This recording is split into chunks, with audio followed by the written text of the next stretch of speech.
To me, the shot of an iceberg is a great illustration of the big picture, the one we rarely have an opportunity to witness, usually only in hindsight.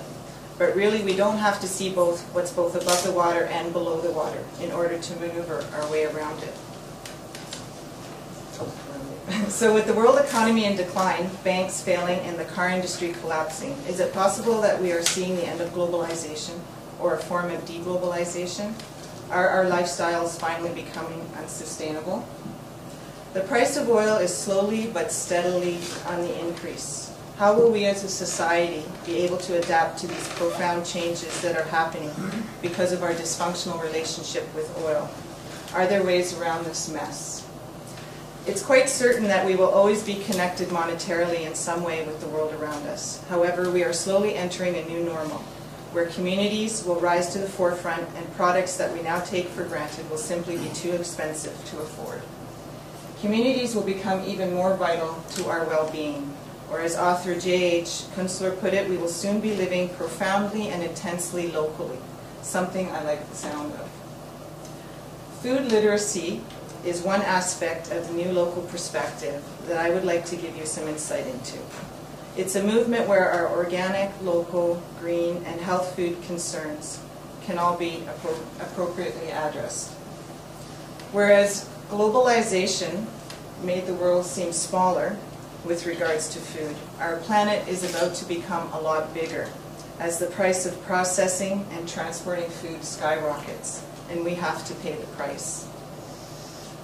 Food literacy is basically an understanding of food from the ground up, encompassing issues such as agriculture, nutrition, food preparation, and our community.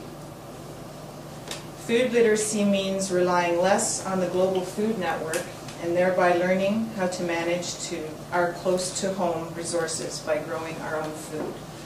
This ensures that the quality of our food, not just profit margins, dictate what we eat. I'm quite confident in speaking for most of us here by saying that we care about our food, where our food is grown, how and where it is processed, how it is transported, and how we use and dispose of our food. People who don't have access to healthy food are at risk for chronic diseases and malnutrition. Kids who don't eat well will have trouble learning when people don't know much about quality food. They don't make good choices for their health. In schools and in families, transfer of knowledge about nutrition is diminishing, leading to a new type of culinary illiteracy. More and more people are unaware of the origins and the quality of their food and cannot prepare a proper meal. At the same time, our culinary culture is changing. Traditional nutrition habits are losing their importance. Food scandals, abundance of food, and contradictory food and diet recommendations make eating an unpleasant experience for some people. What is healthy for the person is also healthy for the planet. Biological systems consist of many feedback loops. The attraction we feel for nature is one such loop. What would you rather see, a garden plot or a parking lot? My idea of cultivating a strong local food culture is the perfect balance for our fast-paced lifestyle.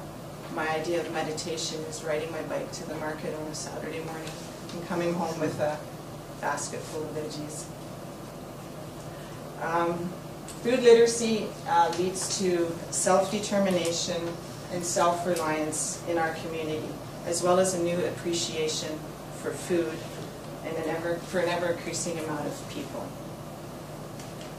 Think locally, act locally, and be a consummate consumer and buy locally.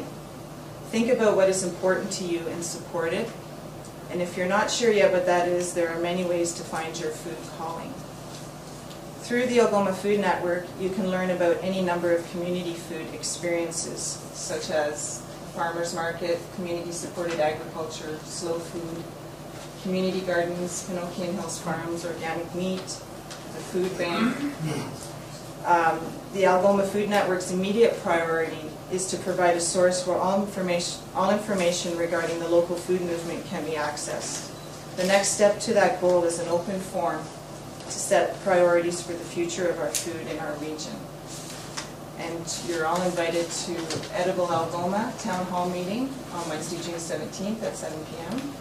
at Algoma University. And I know a couple people will be attending. You're all welcome to attend. Thanks.